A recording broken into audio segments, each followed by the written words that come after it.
نحمده ونستعينه ونستغفره ونؤمن به ونتوكل عليه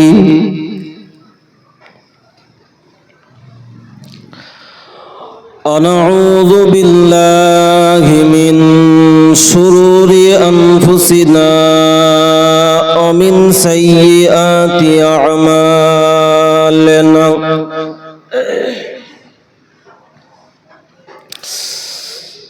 من يهده الله فلا مضل له ومن يضلله فلا هادي له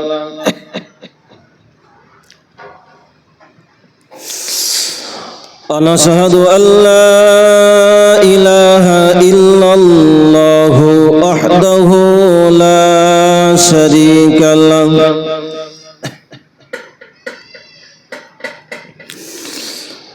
ونشهد أن سيدنا ونبينا وحبيبنا ومولانا محمدا صلى الله عليه وسلم صلى الله عليه وسلم عبده ورسوله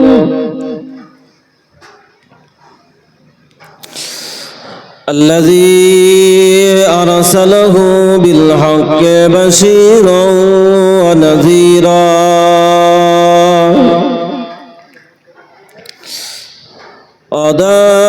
وداعيا إلى الله بإذنه وسراجا منيرا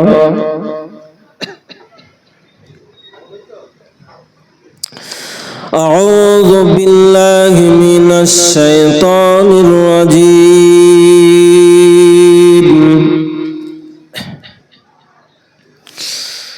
بسم الله الرحمن الرحيم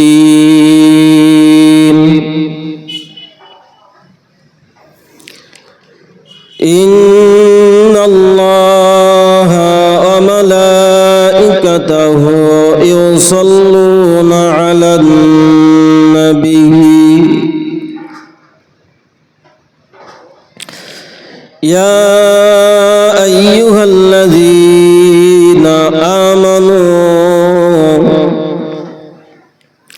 صلوا عليه وسلموا تسليما اللهم صل على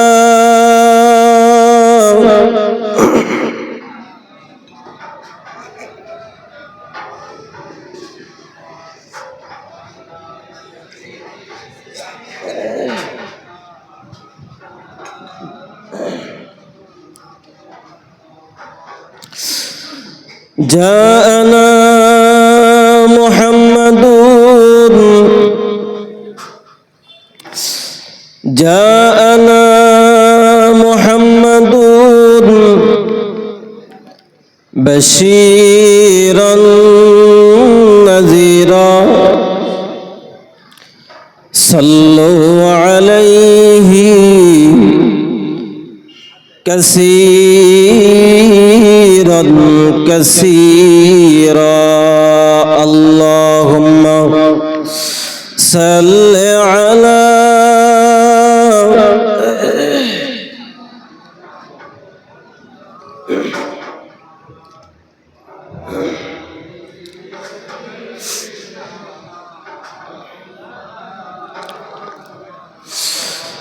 محمد بشر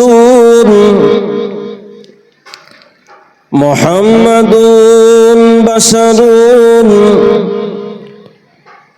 ليس كالبشر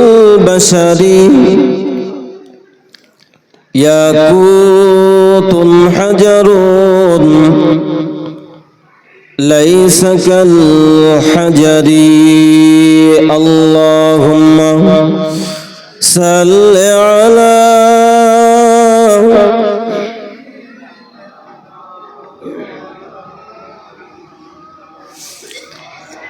وعلى آل سيدنا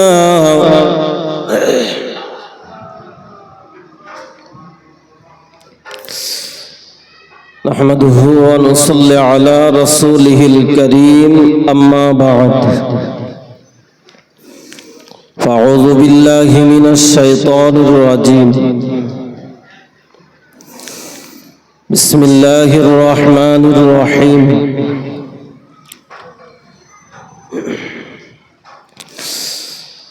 وما أرسلناك إلا رحمة للعالمين وقال عليه الصلاة والسلام إنني بعثني رحمة للعالمين صدق الله العظيم وصدق رسوله النبي الكريم ونحن على ذلك من الشاهدين والشاكرين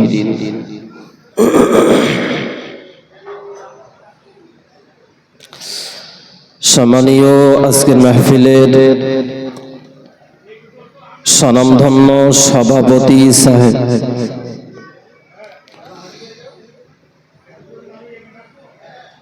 বিদায়ী বক্তা বন্ধুবর মাওলানা মুফতি নূর আমিন রহমানী সাহেব, এছাড়া আমন্ত্রিত ওলামায়ে হযরত,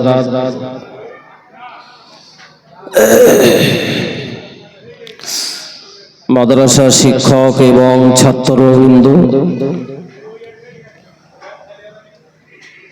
সামনে উপবিষ্ট সমাগত সুপ্রিয় শ্রোতা মণ্ডলী, পর্দার অন্তরালে অবস্থিতা ধার্মিকা মায়েরা,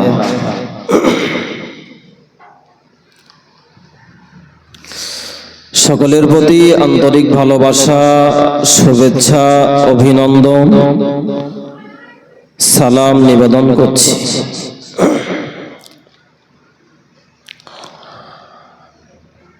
শুকরিয়া আল্লাহ পাকের দরবারে,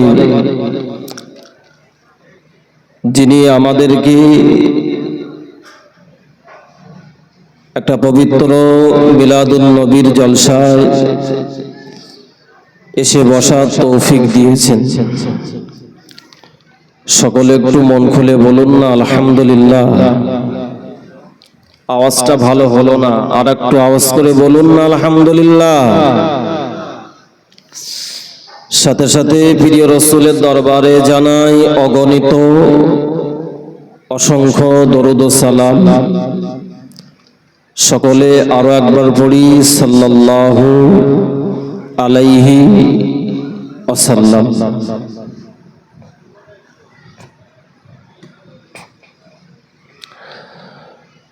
আপনাদের এই এলাকাতে একেবারেই নতুন, এর আগে হয়তো আপনারা আমার কাছ থেকে ওয়াজ শোনেননি, হয়তোবা আমাকে দেখেনও নি।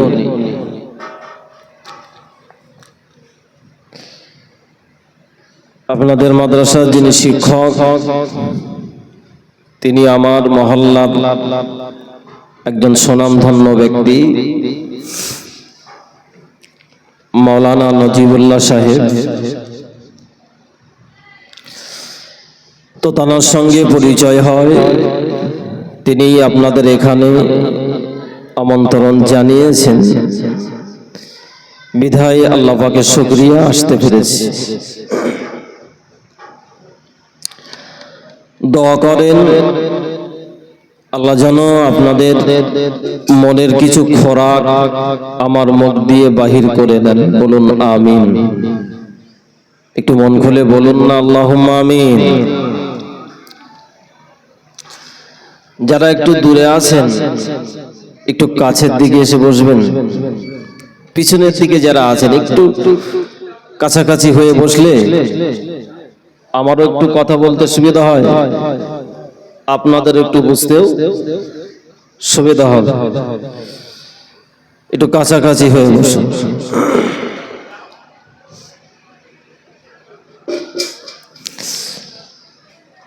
বক্তৃতার শুরুতেই আমি আপনাদেরকে ছোট্ট ছোট্ট করে কয়েকটি কথা উপস্থাপন করছি। এই কথাগুলোর প্রতি একটু গভীর যদি দৃষ্টি দেন, এই ছোট ছোট কথাগুলো যদি একটু আগে বুঝে নেন, তাহলে আশা করছি যত সামনে এগিয়ে যাব আপনাদের ওই কথাগুলো বুঝতেও সুবিধা হবে। নাম্বার 1, আল্লাহ সারা পৃথিবীর মানব জাতির জন্য অগণিত অসংখ্য কল্যাণ দান করেছেন। সুবহানাল্লাহ। এই মানব জাতির কল্যাণের জন্য, মানব জাতির উপকারের জন্য আল্লাহ অগণিত অসংখ্য নিয়ামত দান করেছেন। আর একটু মন খুলে বলুন, যে নিয়ামতের সংখ্যা এত অধিক, যদি তামাম পৃথিবীর মানুষ আর তামাম পৃথিবীর জিন জাতিরা একটা জায়গাতে সমাবেত হয়, আল্লাহ যা নিয়ামত দিয়েছেন, নিয়ামত গুলো গণনা করার জন্য পারবে বাবু? আল্লাহ যা নিয়ামত দিয়েছেন, এই নিয়ামত গুলো যদি কেউ মনে করে যে আমরা সেগুলোকে পরিমাপ করব, পরিমাণ নির্ধারণ করব, পারবে বাবু? একটু জোর করে বলেন, পারবে না। হাজিরিনে মাজলিস, মনে রাখুন, কোরআন শরীফের ভিতরে মহান আল্লাহ জানিয়েছেন, ওয়া আতাকুম মিন কুল্লি মা সাআলতুমুহু ওয়া ইন তাউদ্দু নিমাতাল্লাহি লা তুহসুহা। মহান আল্লাহ বললেন, এ পৃথিবীবাসীরা মনে রাখো, আমি আল্লাহ পাক রব্বুল আলামিন তোমাদেরকে এমন এমন নিয়ামত আমি তোমাদেরকে দান করেছি, এমন নিয়ামত আমি তোমাদেরকে দান করেছি, যে নিয়ামতগুলো তোমরা আমার কাছে চাওনি, যে নিয়ামতগুলো পাওয়ার জন্য তোমরা আমার কাছে প্রার্থনা করনি, এরপরেও আমি আল্লাহ তোমাদেরকে দান করেছি। আর এমন অনেক নিয়ামত রয়েছে, যে নিয়ামতগুলোকে তোমরা পাওয়ার জন্য আমার কাছে তোমরা জানচা করেছো, আমার কাছে প্রার্থনা করেছো, বিধায় আমি আল্লাহ তোমাদেরকে দান করেছি। আর একটু মন খুলে বলো। এরপরেই মহান আল্লাহ বললেন, ওয়া ইন তাউদ্দু নিমাতাল্লাহি লা তুহসুহা। হে পৃথিবীবাসীরা মনে রাখো, আমি আল্লাহ পাক রব্বুল আলামিন বলছি, আমার পক্ষ থেকে যত নিয়ামত তোমাদেরকে দান করেছি, যত নিয়ামত তোমাদেরকে আমি দান করেছি, তামাম পৃথিবীর মানুষরা যদি একটা বিশাল ময়দানে সমাবেত হও, আর একটা বিশাল ময়দানে সমাবেত হয়ে আমার নিয়ামতগুলোকে গণনা করার জন্য যদি তোমরা জিন জাতিদেরকে সাহায্যকারী হিসেবে সঙ্গে নাও, আমি আল্লাহ চ্যালেঞ্জ করে বলছি, লা তুহসুহা, তোমরা আমার দেওয়া নিয়ামতগুলোকে কোশ্চিন কালেও গণনা করতে পারবে না, পারবে না, পারবে না। আর একটু মন খুলে বলো। হাজিরিনে মাজলিস, মনে রাখুন, মুহাদ্দিসিনে হযরতরা আল্লাহ প্রদত্ত নিয়ামতগুলোকে 3 ভাগে বিভক্ত করেছেন। কয় ভাগে বিভক্ত করেছেন? জোর করে বলে। আল্লাহ যা নিয়ামত দিয়েছেন, আল্লাহ চ্যালেঞ্জ করলেন, যদি তোমরা মনে করো যে আমার দেওয়া নেয়ামত তোমরা জিন জাতি আর মানব জাতি এক জায়গাতে বসে তোমরা গণনা করবে। আমি আল্লাহ চ্যালেঞ্জ করে বললাম লা তুহসুহা, তোমরা সেগুলো গণনা করে শেষ করতে পারবে না। এই আয়াতগুলো নিয়ে মুফাসসিরিন হযরতরা, মুহাদ্দিসিন হযরতরা ব্যাখ্যা দিতে গিয়ে বলেছেন যে আল্লাহ যত নিয়ামত দিয়েছেন সব নিয়ামতগুলো তিন ভাগে বিভক্ত। নাম্বার 1, তানারা বলেছেন খিলকাত তথা সৃষ্টিগত নিয়ামত। সুবহানাল্লাহ।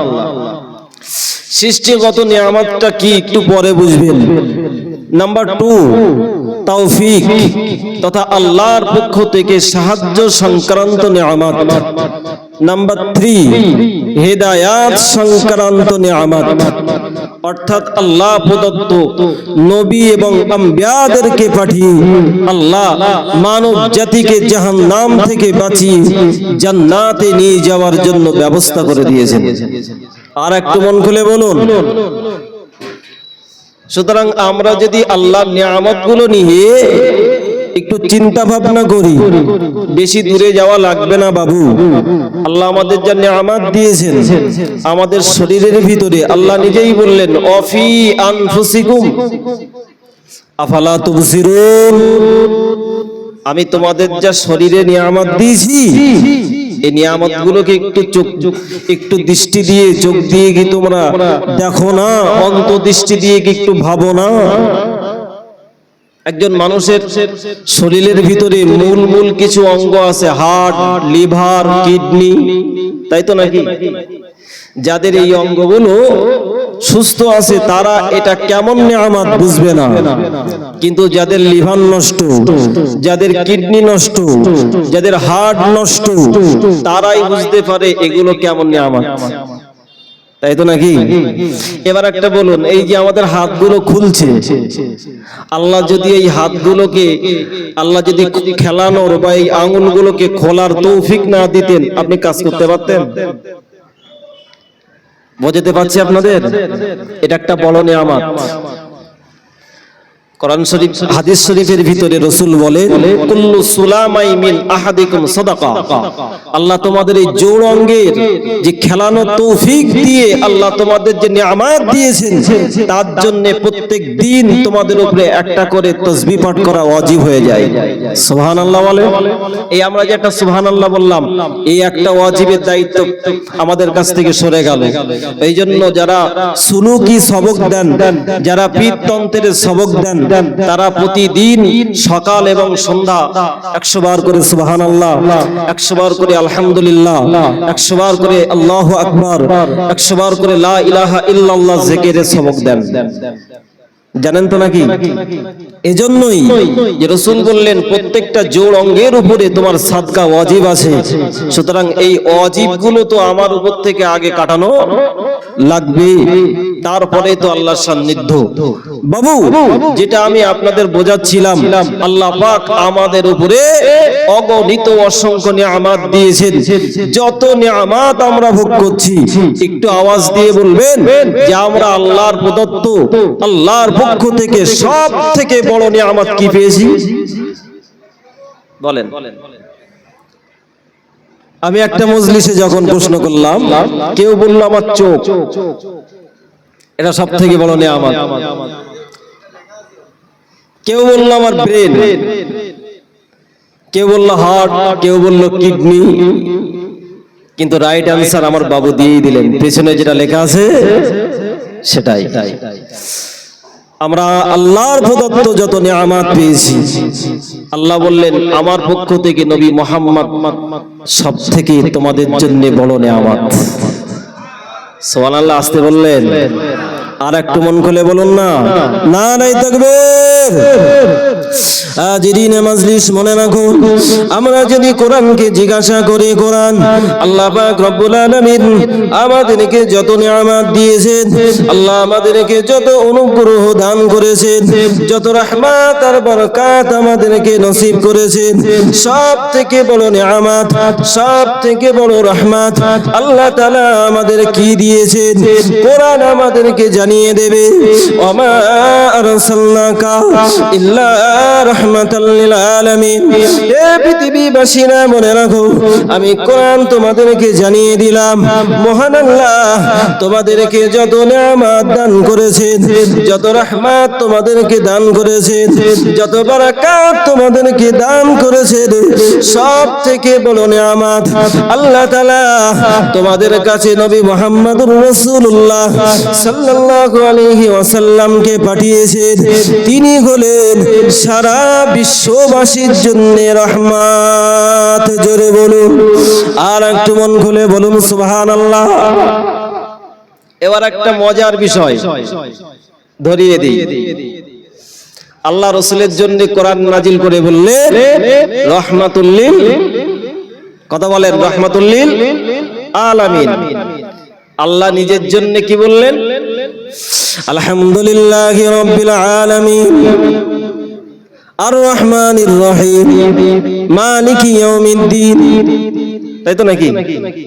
আমরা নামাজ পড়ি, নামাজে সূরা ফাতিহা পড়ি তো। আল্লাহ বললেন আলহামদুলিল্লাহি রাব্বিল আলামিন। তার মানে আল্লাহ হলেন সারা জগতের লালন পালনকারী। সুবহানাল্লাহ বলেন। আল্লাহ নিজের জন্য নাম নিলেন রব্বুল আলামিন, তার মানে সারা জগতের লালন পালনকারী হলেন আল্লাহ। আর আল্লাহ রাসূলকে বললেন রাহমাতুল লিল আলামিন। এর মানে তো এটাই দাঁড়ালো আল্লাহ যত জগতের লালন পালন করছেন, আল্লাহ রাসূলকে তত জগতের রহমত বানিয়েছেন। একটু মন খুলে বলেন। এই আয়াতটা আপনারা যারা সুর দিয়ে সুর কষে যারা জলসা করে শুনবেন, ওমা আরসালনাকা ইল্লা রাহমাতাল লিল আলামিন, টান দিয়ে এই আয়াত বলে যাবে। কিন্তু আজ পর্যন্ত আপনারা শুনেছেন কিনা যে আল্লাহ যত জগতের রব, রাসূল তত জগতের রহমত, দুটো একটু মিলিয়ে দেন তো। বলেছেন কোনদিন? বাস্তবতা তো আপনার বুঝতে হবে, শুধু কোরআন তো পড়লে হবে না, শুধু হাদিস তো পড়লে হবে না, তার বাস্তবতা তো আপনার বুঝতে হবে যে আল্লাহ যত জগতের রব এটা তো আমি ন্যাচারালি বুঝে গেছি, ওটা তো আমার বোঝানোর প্রয়োজন নেই। কিন্তু রাসূল যে সারা জগতেরই রহমত এটা তো আমার বোঝানো লাগবে। আল্লাহ যে আমার জন্য রব এটা আমার কেউ না বোঝালেও আমি ন্যাচারালি বুঝে গেছি। কিন্তু রাসূল যে আমার জন্য সারা জগতের রহমত এটা তো আমার বোঝা লাগবে বাবু। চলুন আপনাদেরকে এক এক করে বোঝাই। আমরা যখন দুনিয়ায় আসেনি,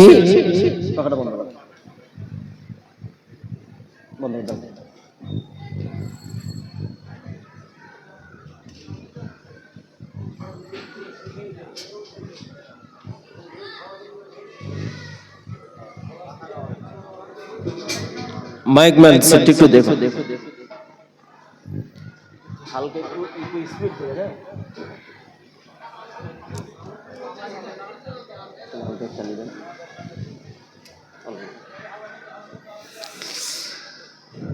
মাইক ম্যান চেষ্টা করছে আপনাদের জন্য সেরাটা দেওয়ার। দোয়া করেন আল্লাহ সমস্যা সমাধান করে দেন, বলুন আমিন।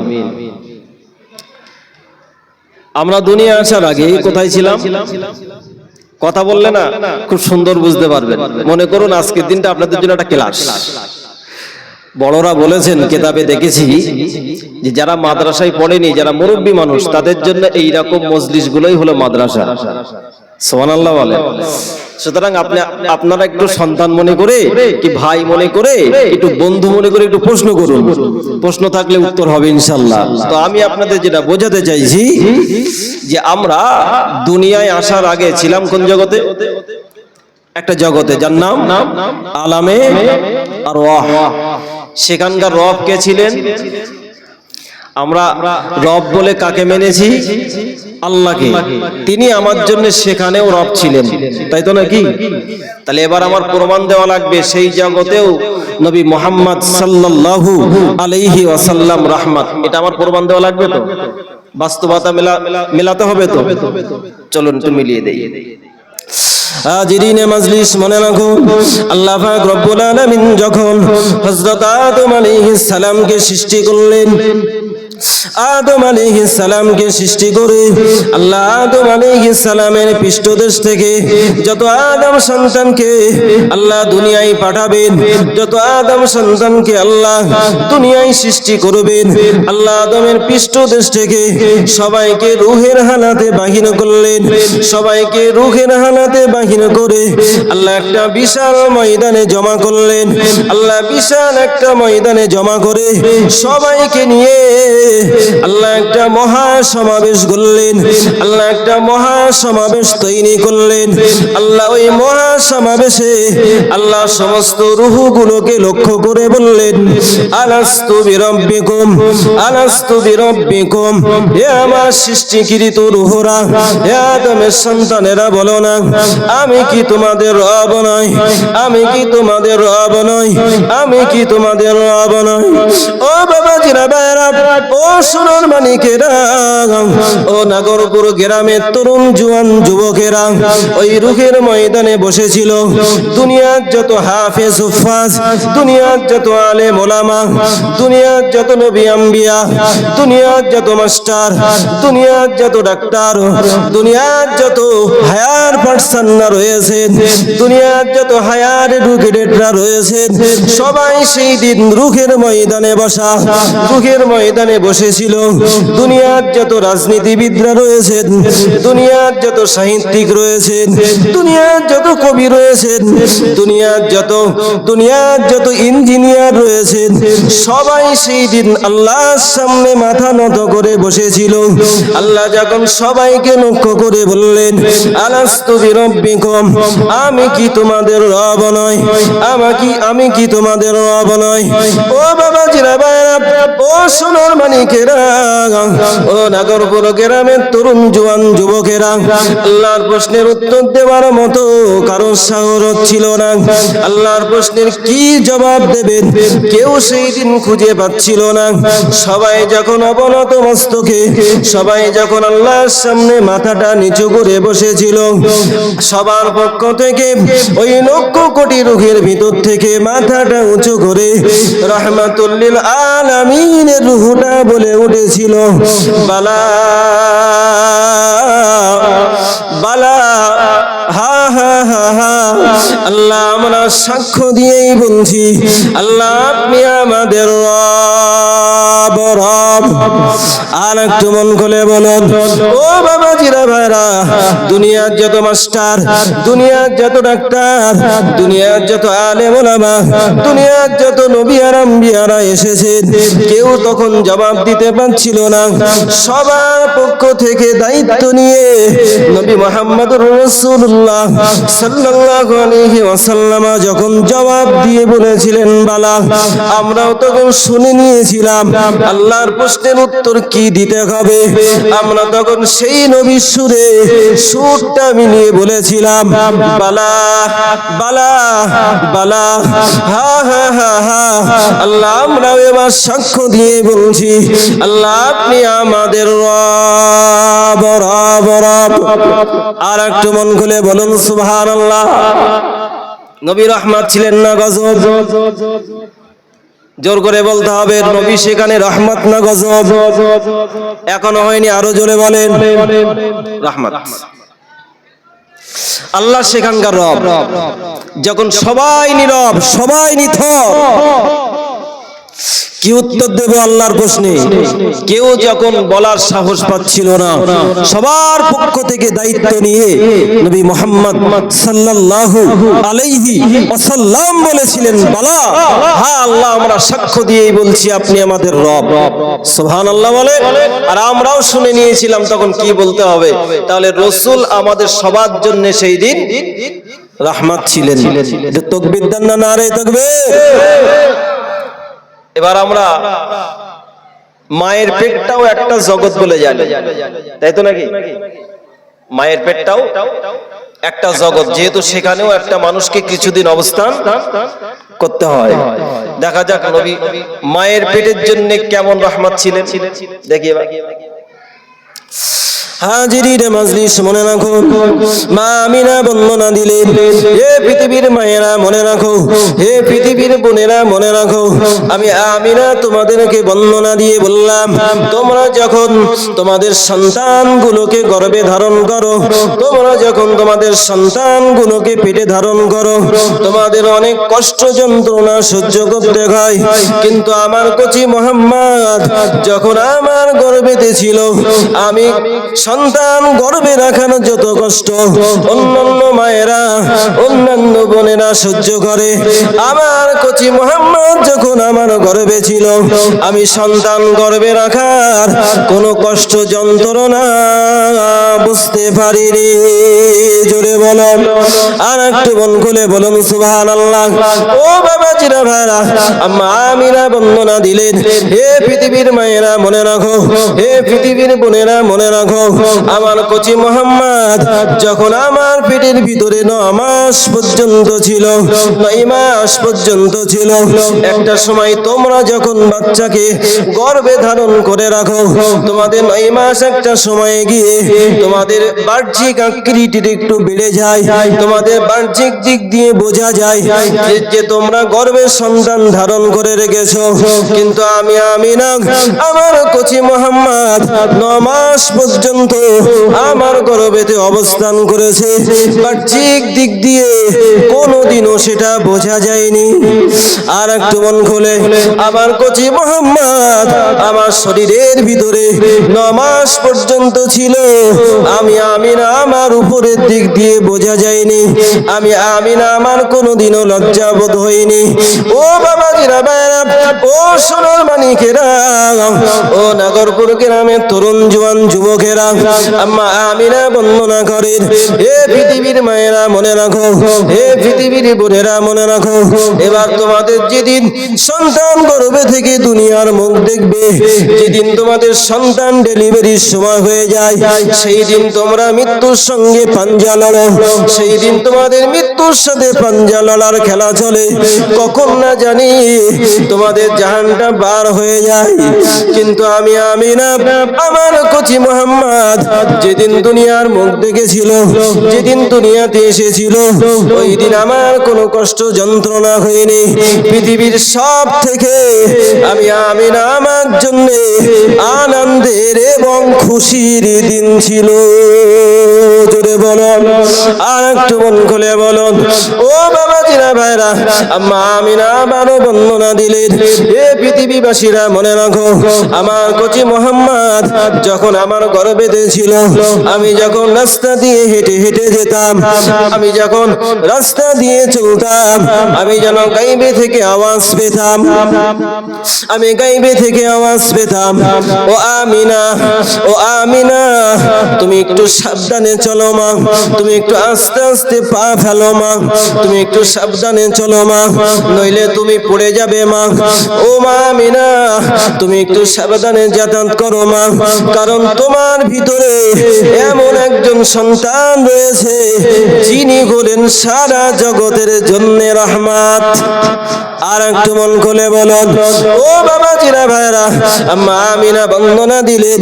আমি যখন গাছতলায় দাঁড়িয়ে থাকতাম, আমি যখন গাছতলায় ছায়ার জন্য দাঁড়িয়ে থাকতাম, রোদ্রের তাপে যখন ছায়া নিতাম, আমি গাইবে থেকে আবারও আওয়াজ পেতাম, ও আমিনা, ও আমিনা, তুমি গাছতলায় দাঁড়িও না মা, তোমার কোনো ক্ষতি হয়ে যেতে পারে মা, কারণ তোমার ভিতরে এমন একজন সন্তান রয়েছে যিনি হলেন সারা বিশ্ব জগতের জন্য রহমত।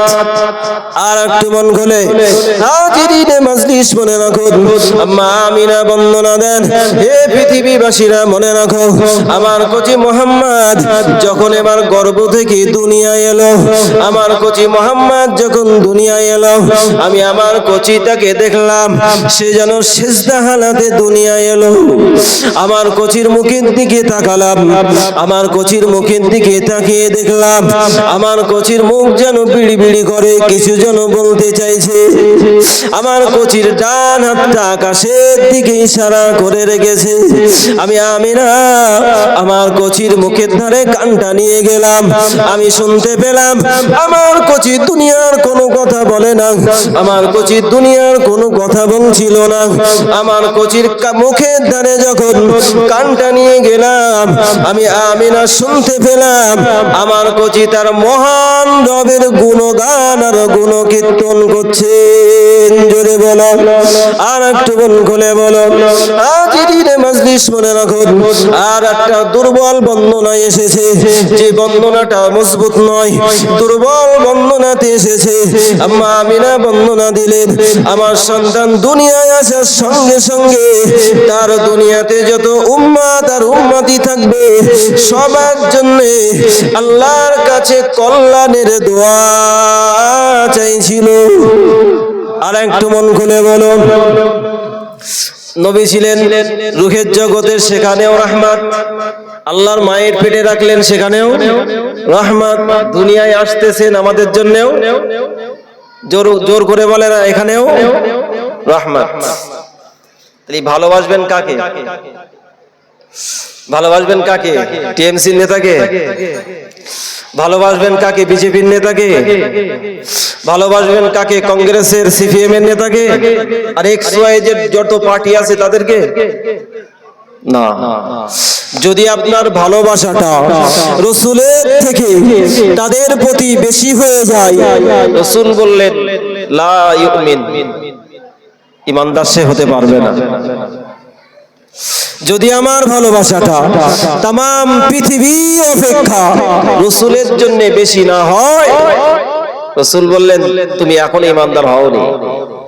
কারণ যেখানে তোমার কেউ উপকার করার ছিল না, সেখানে আমি তোমার জন্য দাঁড়িয়ে গিয়েছিলাম। তাহলে ভালোবাসার যদি যোগ্য হয়, সব থেকে বেশি ভালোবাসার যোগ্য কেউ হয়, তবে সেটা তো আমি। চলুন আর একটা আয়াত পড়ি, যেটা সূরা ইব্রাহিমের আল্লাহ 36 নম্বর আয়াতে জানিয়েছেন। কত পারা? 14 পারা। হাফেজ সাহেবরা বুঝতে পারবে, যারা মাদ্রাসায় পড়াশোনা করছেন।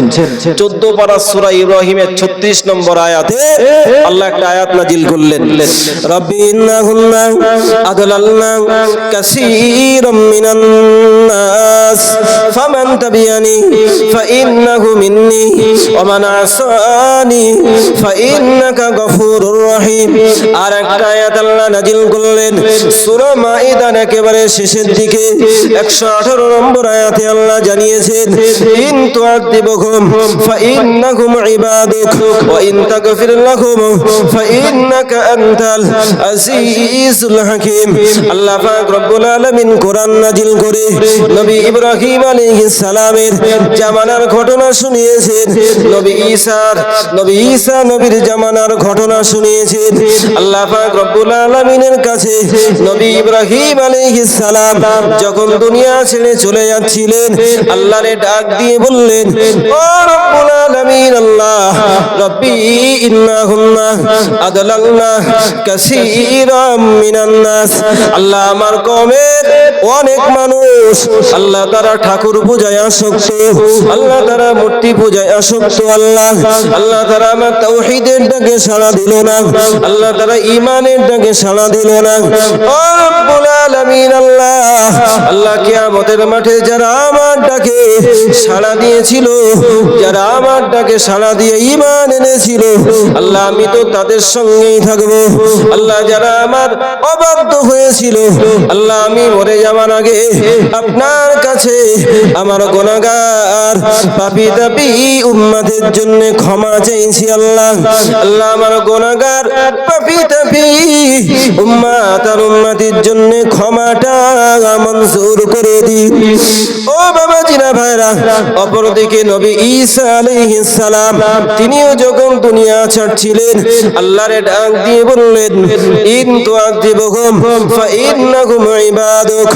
ও রব্বুল আলামিন, আল্লাহ আপনি যদি শাস্তি দেন, আল্লাহ আপনি তো আপনার বান্দাদের শাস্তি দেবেন। আল্লাহ আমি আপনার দায়িত্ব পালন করেছি, আল্লাহ আমি তাওহীদের ডাকে তাওহীদের ডাক দিয়েছি, আল্লাহ আমি ঈমানের ডাক দিয়েছি, আল্লাহ যারা আমাকে আমার অবাধ্য হয়েছে, আল্লাহ যারা আমাকে অ্যাবর্ট করেছে, আল্লাহ আমি তাদের জন্য আপনার কাছে ক্ষমা চাইছি। আল্লাহ আমার গুনাহগার পাপী তাপী উম্মতকে ক্ষমা করে দিন। আল্লাহ যদি আপনি শাস্তি দেন, আল্লাহ আপনি তো আপনার বান্দাকে শাস্তি দেবেন। আল্লাহ যদি ক্ষমা করে দেন, আপনার উপরে কেউ প্রশ্ন করবে না। আল্লাহ আপনি কেন ক্ষমা করলেন, আপনার কাছে তো কেউ কৈফিয়ত করবে না। একটা আয়াতে আমরা জানলাম আল্লাহর কাছে নবী ঈসা আল্লাহর কাছে তার উম্মত আর উম্মতির জন্য ক্ষমা চাইলেন। আর একটা আয়াতে জানলাম যে আল্লাহ পাকের কাছে নবী ইব্রাহিম আলাইহিস সালাম তিনিও চলে যাওয়ার আগে ক্ষমা চাইছিলেন। আল্লাহ পাকের রাসূল এই দুটো আয়াত একদিন পড়ছিলেন। আল্লাহ পাকের রাসূল একদিন পড়লেন আর ভাবছিলেন, আল্লাহ পাকের রাসূল ভাবছিলেন যে নবী ইব্রাহিম যদি দোয়া চাইতে পারে, নবী ঈসা যদি দোয়া চাইতে পারে, আমারও তো উম্মত আছে, আমারও তো উম্মত আছে। উম্মত তো তাদের একা আছে, একা ছিল এটা তো নয়। নবী ইব্রাহিম যদি তার গুনাহগার উম্মতের জন্য ক্ষমা চাইতে পারে, নবী ঈসা যদি তার গুনাহগার উম্মতের জন্য ক্ষমা চাইতে পারে, তাহলে আমি কেন পারবো না? আল্লাহ পাকের নবী ভাবলেন আর ফারাফা ইয়াদাইহি, আল্লাহর কাছে হাত দুটো তুললেন আর আল্লাহকে ডাক দিয়ে বললেন, ও রব্বুল আলামিন আল্লাহ, আল্লাহ আমি কোরআন শরীফে বললাম নবী ইব্রাহিম তার গুনাহগার পাপী তাপী উম্মতের জন্য ক্ষমা চেয়ে নিল। আল্লাহ নবী ঈসা সে চলে যাওয়ার আগে তার গুনাহগার পাপী তাপী উম্মতের জন্য ক্ষমা চেয়ে নিল। আল্লাহ নবী ঈসা ক্ষমা চেয়ে নিল, নবী ঈসা ক্ষমা চেয়ে নিল। আর আমি রাহমাতুল লিল আলামিন আমার গুনাহগার পাপী তাপী উম্মতের জন্য ক্ষমা চাইতে পারলাম না। আল্লাহ আমার উম্মত গুনাহগার, আল্লাহ আমার গুনাহগার পাপী তাপী উম্মত আর উম্মতির জন্য ক্ষমা চাইতে পারলাম না। আল্লাহ আমি আপনার কাছে আমার গুনাহগার পাপী তাপী উম্মতের জন্য ক্ষমা চাইছি। আল্লাহ ফাবাকান নবী সাল্লাল্লাহু আলাইহি ওয়াসাল্লাম, আল্লাহ পাকের রাসূলের চোখ দিয়ে টপ টপ টপ টপ করে পানি গড়িয়ে যাচ্ছিল আর আল্লাহর ডাক দিয়ে বলছিলেন, আল্লাহুম্মা উম্মতি, আল্লাহুম্মা উম্মতি, আল্লাহুম্মা উম্মতি। ও রব্বুল আলামিন আল্লাহ, আল্লাহ আমার উম্মত, আল্লাহ আমার উম্মত, আল্লাহ আমার উম্মত, আল্লাহ আমার গুনাহগার পাপী তাপী উম্মত আর উম্মতির অবস্থা খানা কি হবে? আল্লাহ নবী ঈসা দোয়া চেয়ে নিল, নবী ইব্রাহিম দোয়া চেয়ে নিল, আর আমি রাহমাতুল লিল আলামিন আমার গুনাহগার পাপী তাপী উম্মত আর উম্মতির জন্য ক্ষমা চাইতে পারলাম না। আর আল্লাহ পাকের রাসূলের চোখ দিয়ে টপ টপ টপ টপ করে পানি গড়িয়ে যাচ্ছিল। আল্লাহ পাকের রহমতের দুনিয়ায় জোশ মেরে গেল। আল্লাহ ফেরেশতা জিবরিলকে ডাক দিলেন, হে ফেরেশতা জিবরিল দেরি করো না, আমার রাসূলের চোখের পানি আমার সাইনা জিবরিল, ও জিবরিল চলে যাও, আর দেরি করো না, দেরি করো না, আমার রাসূলের চোখের পানি আমার সাইনা জিবরিল। জিবরিল চলে এলেন, আল্লাহ রাসূলকে সালাম দিলেন, আসসালাতু ওয়াসসালামু আলাইকা ইয়া রাসূলুল্লাহ, আসসালাতু ওয়াসসালামু আলাইকা ইয়া হাবিবাল্লাহ, ইয়া রাসূলুল্লাহ, ইয়া হাবিবাল্লাহ। হুজুর আল্লাহ আপনার চোখের পানি দেখে সহ্য করতে পারেন না, আমি ফেরেশতা জিবরিল আমাকে পাঠিয়ে দিলেন, আপনার কান্নার কারণটা আমাকে একটু খোলাখুলি বলুন, আপনার কান্নার কারণটাকে আমাকে একটু বলুন। আল্লাহ পাক আমাকে পাঠিয়ে দিয়েছেন। আল্লাহ পাকের নবী বললেন, ভাই জিবরিল, আল্লাহ কোরআন নাজিল করে আমারে জানিয়েছে নবী ইব্রাহিম দুনিয়া ছেড়ে দেওয়ার আগে তার গুনাহগার পাপী তাপী উম্মতের জন্য ক্ষমা চেয়ে নিল। আর নবী ঈসা দুনিয়া ছেড়ে চলে যাওয়ার আগে তার গুনাহগার পাপী তাপী উম্মতের জন্য ক্ষমা চেয়ে নিল। আর আমি রাহমাতুল লিল আলামিন আমার গুনাহগার পাপী তাপী উম্মতের জন্য ক্ষমা চাইতে পারলাম না। আমার গুনাহগার পাপী তাপী উম্মত আর উম্মতির জন্য ক্ষমা চাইতে পারলাম না। ফেরেশতা জিবরিল চলে গেলেন, আল্লাহকে বললেন, ও রব্বুল আলামিন আল্লাহ, আপনার নবীর কান্নার কারণটা হলো আপনি কোরআন নাজিল করে জানিয়েছেন নবী ইব্রাহিম তার উম্মতদের জন্য ক্ষমা চেয়ে নিল, আর নবী ঈসা তার গুনাহগার উম্মতদের জন্য ক্ষমা চেয়ে নিল। আর আপনার নবী রাহমাতুল লিল আলামিনের গুনাহগার পাপী তাপী উম্মতের জন্য ক্ষমা চাইতে পারল না। তাই আপনার নবী বারবার বলছেন, আল্লাহুম্মা উম্মতি উম্মতি, আল্লাহ আমার উম্মত, আল্লাহ আমার উম্মত, আল্লাহ আমার গুনাহগার পাপী তাপী উম্মত আর উম্মতির অবস্থাখানা কি হবে? আল্লাহ বললেন, জিবরিল আর দেরি করো না, ইযহাব ইলা মুহাম্মদ মাররাতান সানিয়া, জিবরিল আর দেরি করো না, আমার মুহাম্মাদের কাছে চলে যাও, আমার মুহাম্মদকে গিয়ে আমার মুহাম্মাদের চোখের পানিটা মুছে দাও, আমার মুহাম্মদকে সিজদা থেকে মাথা তুলতে বলো, আর আমার মুহাম্মাদের জন্য আমার পক্ষ থেকে সুসংবাদ নিয়ে যাও।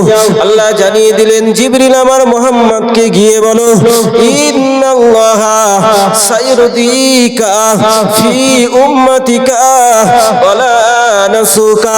ফেরেশতা জিবরিল চলে এলেন, আল্লাহ রাসূলকে সালাম দিলেন, আসসালাতু আসসালামু আলাইকা ইয়া রাসূলুল্লাহ, আসসালাতু আসসালামু আলাইকা ইয়া হাবিবাল্লাহ, ইয়া রাসূলুল্লাহ, ইয়া হাবিবাল্লাহ। হুজুর আপনি আর কান্নাকাটি করবেন না, আপনি সিজদা থেকে মাথা তুলুন, আল্লাহ আপনার জন্য আমার কাছ দিয়ে